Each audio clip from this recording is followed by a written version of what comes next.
Friends, आप सभी का मेरे चैनल पे बहुत बहुत स्वागत है। तो जैसे कि हम अपना चैप्टर थर्ड अकाउंट का हम कर रहे थे और बीच में हमारा 2 दिन बीच में क्लास हमारा गैप रहा। मेरी तबीयत खराब थी थोड़ी, इसी वजह से 2 दिन में वीडियोस नहीं बना पाए, लेकिन कोई नहीं, अब से आपका चैनल पे वीडियोस रेगुलर आएंगे।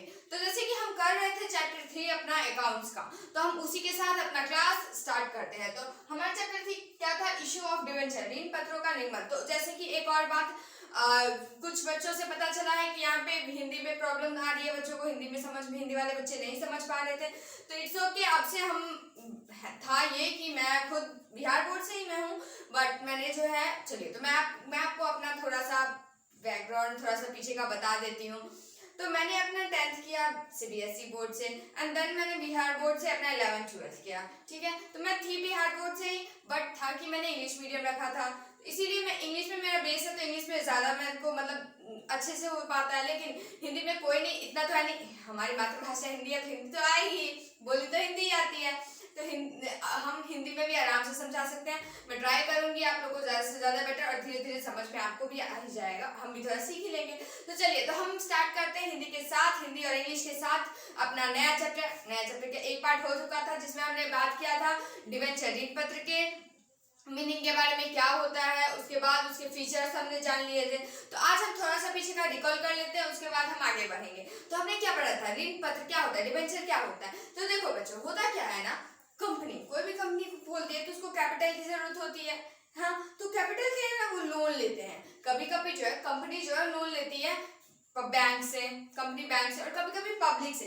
तो जो लोन एक कंपनी के द्वारा जो लोन लिया जाता है पब्लिक से, उसे हम कहते हैं डिवेंचर। लेकिन डिवेंचर ये लोन लेना नहीं हुआ, डिवेंचर होता है सर्टिफिकेट, एक सर्टिफिकेट होता है जिसपे मैंने उस दिन आपको डिवेंचर सर्टिफिकेट के बारे में बताया था। ऋण पत्र उसको कहते हैं जिसपे लोन, कितना लोन है वो, उस लोन के बारे में जितने टर्म्स एंड कंडीशंस रहेंगे, वो नियम कानून जितने उसके रहेंगे वो लिखा रहेगा।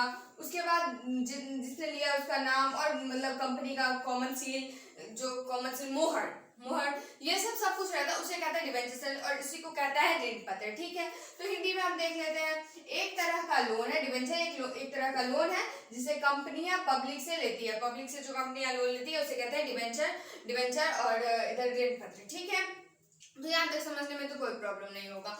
इसके बाद हम देखते हैं टाइप्स ऑफ डिवेंचर। ठीक है, ऋण पत्र के प्रकार, हाँ, ऋण पत्रों का प्रकार। तो देखिए बच्चों, 5 तरह के ऋण पत्र, 5 तरह के डिवेंचर होते हैं। ठीक है, 5 तरह के व्यू से, 5 तरह के नहीं होते हैं, होते हैं 11 टाइप्स के। हम पढ़ेंगे उसको व्यू से, बेसिस टाइप से। ठीक है, तो फर्स्ट हमारा होता है सिक्योरिटी पॉइंट ऑफ व्यू से, सेकेंड होता है रिडम्पशन पॉइंट ऑफ व्यू से, registration point of view, convertible point of view, और एक और होता है सुरक्षा के आधार पर, अवधि के आधार पर, पंजीकरण के आधार पर और शोधन की विधि के आधार पर। ठीक है, तो हम स्टार्ट करते हैं। पहले हम अपना स्टार्ट करते हैं सिक्योरिटी पॉइंट ऑफ व्यू से। तो जैसे कि हिंदी में लिखा हुआ है सुरक्षा के आधार पर, तो जैसे कि नाम में ही पता चल रहा है सुरक्षा, सिक्योरिटी, मतलब इसमें कुछ सिक्योरिटी की बात होती होगी। तो देखिए, हम एग्जांपल की तरफ से आराम से समझ लेंगे सब कुछ। हम एग्जांपल की तरफ, जैसे हम कहानी सुनते थे, वैसे एक कंपनी है और ये हुई पब्लिक,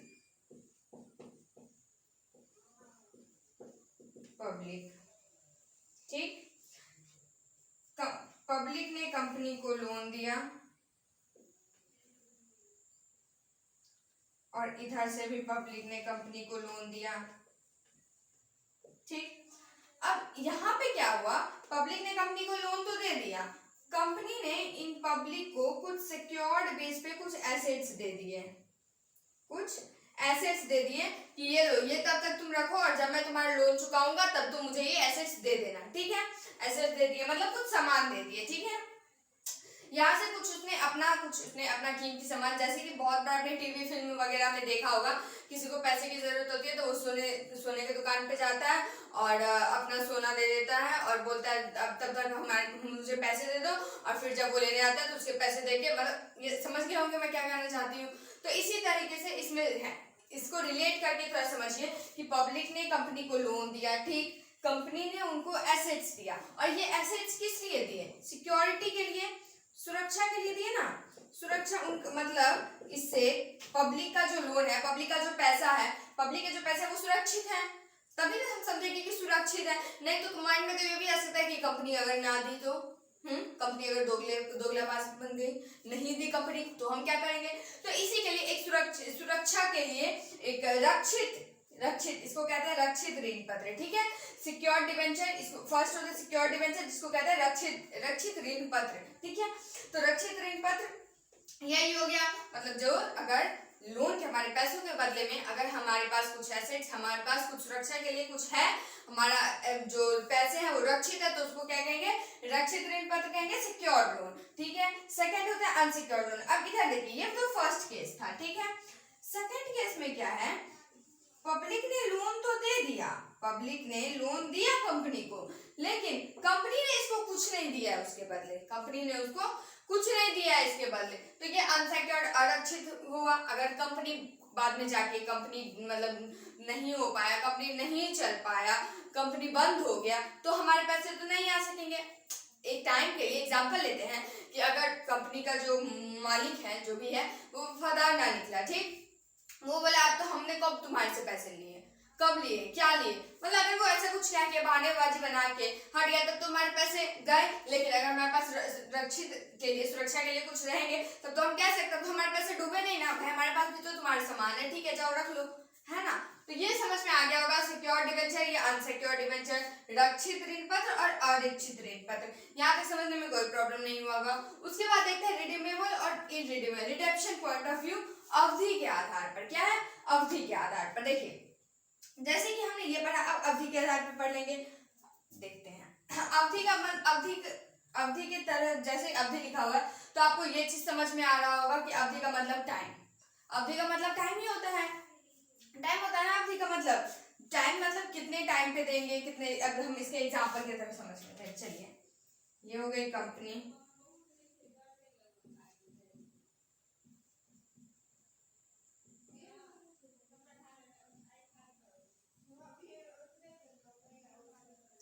ये हो गई हमारी पब्लिक।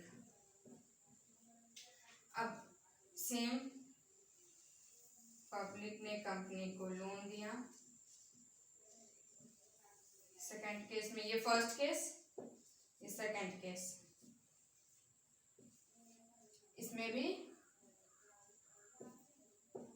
लोन दिया पब्लिक को, कंपनी ने, सॉरी कंपनी, हाँ पब्लिक ने कंपनी को लोन दिया, ठीक है। देखिए होता क्या है इसमें, तो कंपनी जो है वो एक पेपर देगी, डिबेंचर सर्टिफिकेट जो देती है, उस पे ना टाइम भी लिखा रहेगा, जैसे कि 5 साल, तो 5, छोटा हो गया, इस पे नीचे में लिखा रहेगा टाइम 5 इयर्स, ठीक है। मतलब 5 साल बाद चाहे कंपनी प्रॉफिट में रहे, चाहे प्रॉफिट लॉस में रहे कंपनी, हमें उससे कोई मतलब नहीं है। 5 साल बाद कंपनी को, जो कंपनी ने जो पब्लिक से पैसे लिए हैं, वो कंपनी को देना पड़ेगा, मतलब देना पड़ेगा, ठीक है। इसी को कहते हैं शोधनीय ऋण पत्र, ठीक है। शोधनीय ऋण पत्र मतलब पब्लिक से जो भी ऋण कंपनी ने लिया है, 5 साल बाद उस ऋण को कंपनी को उसको लौटाना पड़ेगा, चाहे कंपनी लॉस में रहे, चाहे कंपनी प्रॉफिट में रहे, उससे कोई लाभ में रहे या हानि में रहे, उससे कोई मतलब नहीं है, कंपनी को लौटाना पड़ेगा पब्लिक के पैसे, ठीक है। एक तो ये हो गया, इसे कहते हैं शोधनीय, और इसे अशोधनीय। जैसे ही पता, शोधनीय अशोधनीय, अशोधनीय मतलब हो गया कि यहाँ पे कोई भी टाइम पीरियड नहीं है, कोई भी मतलब टाइम, परफेक्ट टाइम नहीं दे रखा है, कब देगा कोई मतलब नहीं है, कोई पता नहीं कब देगा। और ज्यादातर जो ऐसे केसेस होते हैं ना, इसमें जो है कंपनी जो है वो लौटाती है जब इस कंपनी का जो है, कंपनी एंड होने पे रहती है, जब कंपनी खत्म होने लगती है, तब वो पब्लिक का पैसा लौटाती है, ठीक है। तो इस दोनों में भी समझ में आ गया होगा। आई मीन नेक्स्ट है रजिस्ट्रेशन पॉइंट ऑफ व्यू, और रजिस्ट्रेशन पॉइंट ऑफ व्यू से, तो रजिस्ट्रेशन, जैसे कि आपको पता चल रहा है, रजिस्ट्रेशन मतलब कुछ रजिस्टर्ड टाइप होगा, ठीक है। तो अब पंजीकरण के आधार पर क्या होता है, ठीक है, पढ़ लेते हैं हम क्या होता है। तो हम जैसे कि एग्जांपल के साथ करते आ रहे हैं, तो एग्जांपल के साथ करेंगे। एक हमारा बन गया कंपनी, ये बन गया हमारा पब्लिक। आज पब्लिक के समझ लो, ये सारे PUBL, ये लो, इन सबके मैंने पैल बना दिए, ठीक है, ये पब्लिक हो गया, ठीक है। अब पब्लिक ने लोन दिया कंपनी को, चल जाओ भाई साहब, और इधर से भी लोन मिल गया, दो तरफ से लोन मिल रहा है। फर्स्ट केस, सेकंड केस, ठीक है। अब ये लोन दिया कंपनी ने जो है वो पब्लिक को जो सर्टिफिकेट कंपनी देता है, सर्टिफिकेट, तो ये मत समझना कि तेरे को सर्टिफिकेट नहीं मिलता, डिबेंचर सर्टिफिकेट के बिना पब्लिक लोन नहीं देती है, ठीक है। तो वहां उसके बीच में एक सर्टिफिकेट जरूर होता है, लेकिन उस सर्टिफिकेट पे कोई डेट मेंशन नहीं किया होगा। इसमें उस सर्टिफिकेट में कोई एसेट्स की बात नहीं होगी, और इसमें जो सर्टिफिकेट कंपनी उसको देगा उस सर्टिफिकेट पे कोई भी रजिस्टर्ड थिंग नहीं रहेगी, ठीक है। तो जैसे कि पब्लिक ने इनको लोन दिया 1,00,000 रुपीज का, ठीक है, कंपनी ने इनको लोन दिया 1,00,000 रुपीज का ऋण, ठीक, कंपनी ने ऋण दिया 1,00,000 रुपए का, ठीक है। तो कंपनी जो है वो ये जो डिवेंचर सर्टिफिकेट जो है, ऋण पत्र जो है, उस पर लिखा रहेगा 1,00,000 रुपीज, और जैसे कि जिसको दिया उसका नाम, जैसे कि समझ लो राजू, ठीक, राजू नाम का, मतलब ये पता रहेगा कि राजू। अब जब ये 1,00,000 रुपए जब ये कंपनी पब्लिक को देती रहेगी, जब जिस पर्सन को देगी, तो राजू नाम के इंसान को ही सिर्फ देगी 1,00,000 रुपए, और बाकी किसी को नहीं देगी। लेकिन बियरर वाले में ऐसा कुछ नहीं लिखा रहता है, तो उसके बदले कोई और भी उठा सकता है वो पैसा, ठीक है, कोई और भी निकाल सकता है वो पैसा। तो ये हो गया बिलियर डिबेंचर, मतलब वाहक ऋण पत्र, और रजिस्टर्ड पंजीकृत ऋण पत्र और वाहक ऋण पत्र, ठीक है। नेक्स्ट आता है कन्वर्टेबल पॉइंट ऑफ व्यू से। कन्वर्टेबल, जैसे आपको अब मैंने आपको एक चीज बताया नहीं है, शायद अभी तक नहीं बताया मैंने, आप समझ लो। तब कन्वर्टेबल और नॉन कन्वर्टेबल, चलिए एग्जांपल समझते हैं। ये हो गई कंपनी, ये हो गई पब्लिक, ठीक, कंपनी हो गई, पब्लिक हो गई। जिस तरह से लोन देते आ रही है कंपनी पब्लिक, वैसे लोन देती आएगी, ठीक है, लोन दिया, इसमें भी लोन दिया। अब देखो होता क्या है, यहाँ जो डिबेंचर जो दिया कंपनी इसने जो दिया, लोन दिया, ऋण जो दिया, उसके लिए ऋण पत्र जो है, ये जो ऋण है वो शेयर्स में कन्वर्ट हो सकता है। कभी कभी जो है डिबेंचर जो है कन्वर्ट हो जाते हैं शेयर्स में। अगर चाहो तो डिबेंचर्स को कन्वर्ट कर सको, जो डिबेंचर को शेयर में कन्वर्ट किया जा सके, उसको कहते हैं कन्वर्टेबल डिबेंचर। इसको सिंपल आप लिख लो, यहाँ पे आप इसके बजाय आप लिख लो तो ज्यादा समझ में आ सकता है।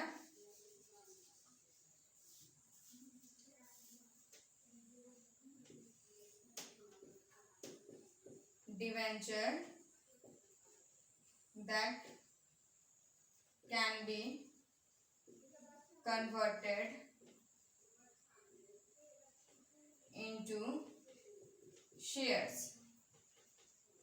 ठीक है। वो डिबेंचर जो शेयर्स में कन्वर्ट हो सके, और नॉन कन्वर्टेबल में वो डिबेंचर जो शेयर्स में कन्वर्ट ना हो सके। एक सेकेंड,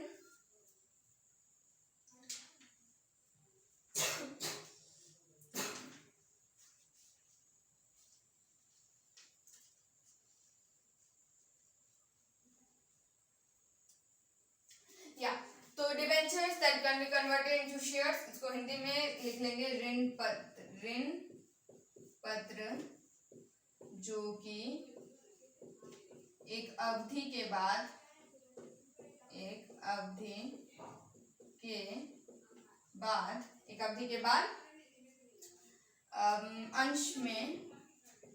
अंश में बदला